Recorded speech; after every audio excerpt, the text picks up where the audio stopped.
I'd like to give a tip in how to manage some complex trauma cases in terms of managing the biology and the strain environment. This is a case of a young gentleman, high energy trauma to the distal femur and proximal tibia.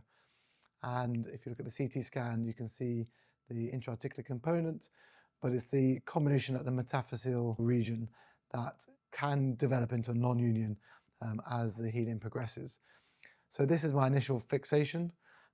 For soft tissue reasons, I was reluctant to add any additional fixation, but I'm concerned this may go on to a non-union. Rather than expecting it or waiting for it to occur, my tip in this situation is why not plan the second stage early? We know that as the strain environment changes, the motion that occurs at the fracture site becomes too much for this type of fixation, hence the risk of non-union.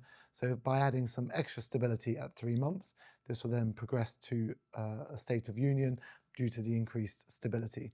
So at 3 months, I saw the patient in clinic, and you can see the developing non-union at the metaphyseal diaphyseal region, and therefore we proceeded on to the second stage as planned, which was in this situation to slide percutaneously the lateral plate, thereby increasing the stability. There's no opening of the fracture site, no additional work has been conducted. And then at 6 months, you can see how this rapidly progresses onto union, given now that there's extra stability at the fracture site. So a top tip in managing some of these complex conditions and using the biology in your favor. Thank you.